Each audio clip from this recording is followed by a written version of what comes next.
Hello hi అండి, అందరికీ good morning అండి. సో ఇవాళ మార్నింగే నాకైతే పులిహోర తినాలనిపించింది. సో పులిహోర చేయడానికి ముందైతే ఈ వీడియో మీతో కూడా షేర్ చేసుకోవాలనిపించింది, అందుకనేసి మీతో కూడా షేర్ చేసుకుందామని వీడియో చేస్తున్నానండి.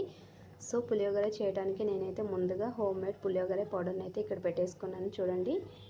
ఆ తర్వాత ఈ విధంగా తుంచి పెట్టుకున్న 3 ఎండుమిర్చీలు అయితే పెట్టేసుకున్నాను. ఇంకా కొంచెం కొత్తిమీర, అలాగే కొంచెం కరివేపాకు ఇలా తీసి పెట్టుకున్నాను.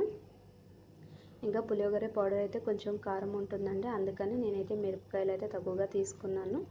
ఇంకా నానబెట్టి పెట్టుకున్న చింతపండు గుజ్జును కూడా ఇలా గిన్నెలో అయితే పెట్టేసుకున్నాను. పోపు దినుసులు, తర్వాత పల్లీలు అయితే కొంచెం ఎక్కువగానే వేసుకుంటున్నానండి. నాకైతే పల్లీలు అంటే చాలా ఇష్టం తింటూ ఉంటే.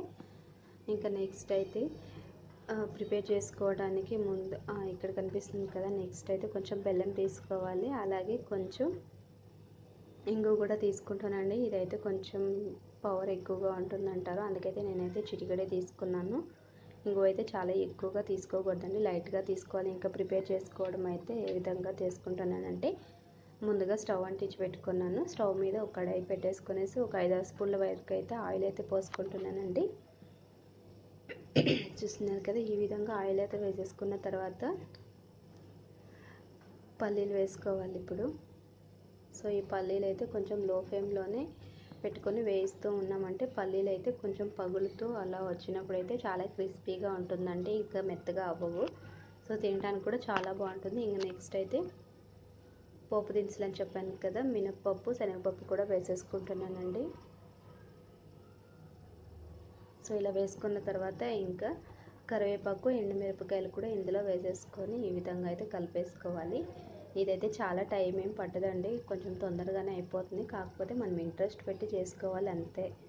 ఇంకా పులిహోర పౌడర్ని కూడా ఈ విధంగా వేసేసుకున్న తర్వాత మొత్తం కూడా ఈ విధంగా మిక్స్ చేసుకొని, ఇంకా చింతపండు గుజ్జు నానబెట్టుకున్నాం కదా, సో దాన్ని కూడా ఇందులోనే పోసేసుకొని మొత్తాన్ని కూడా ఈ విధంగా మొత్తం చిక్కగా వచ్చే వరకు అయితే కలుపుతూ ఉండాలండి. కొంచెం గట్టి పడాలి, అప్పుడే పులిహోర అయితే తినడానికి చాలా బాగుంటుంది. మొత్తం కూడా ఆయిల్ అయితే తేలుతూ ఉంటుంది కదా, ఆ విధంగా మనమైతే ఈ విధంగా కలుపుతూ ఉండాలండి. ఇక్కడ చూసారా, ఆయిల్ అయితే చాలా ఎక్కువగా తేలుతుంది. ఇంకా ఆ టైంలో అయితే బెల్లాన్ని అలాగే ఇంగువను కూడా వేసేసుకొని ఈ విధంగా కలుపుకోవాలండి. కంపల్సరీ బ్రాహ్మిన్స్ అయితే బెల్లాన్ని ఎక్కువగా యూజ్ చేస్తారండి, మనమైతే చాలా తక్కువగా వాడతాం. నేనైతే కొంచెం లైట్గా అయితే యూజ్ చేస్తాను అంతే. ఆ తర్వాత కొంచెం సాల్ట్ కూడా యాడ్ చేసుకుంటున్నాను. ముందుగా సాల్ట్ అయితే తగ్గట్టు అయితే వేసుకోవాలండి, మనం రైస్ని బట్టి సాల్ట్ యాడ్ చేసుకోవాలి. ఇంక ఈ విధంగా చిక్కగా వచ్చేసిన తర్వాత ఇంకా లాస్ట్ ఎండింగ్లో అయితే కొత్తిమీర అయితే యాడ్ చేసేసుకొని గార్నిష్ కోసం అని చెప్పాను కదా, ఇలా యాడ్ చేసుకునేసి ఈ మొత్తాన్ని కూడా మిక్స్ చేసుకున్న తర్వాత ఇంకా వేడివేడిగా అన్నం అయితే ప్రిపేర్ చేసి పెట్టుకున్నానండి ఆల్రెడీ ముందుగానే. సో 2 కప్పుల అన్నాన్ని ఇందులో అయితే వేసేసుకొని ఈ బౌల్లో అయితే 2 గిన్నెలు అయితే వేసుకుంటున్నాను. సో ఈ విధంగా మొత్తాన్ని కూడా మిక్స్ చేసుకున్న తర్వాత చూడండి, ఇలా మొత్తానికి కూడా ఆ గుజ్జు మొత్తం కూడా రైస్కి పట్టే విధంగా ఇంకా సాల్ట్ టేస్ట్కి తగ్గట్టు అయితే వేసుకొని కలుపుకున్న తర్వాత ఇంక చూడండి పులిహోర అయితే రెడీ అయిపోయింది. సో టేస్ట్ అయితే చాలా బాగా వస్తుందండి. మీరు కూడా ఒకసారి అయితే ట్రై చేసి చూడండి. సో నా వీడియో నచ్చినట్లయితే లైక్ చేయండి.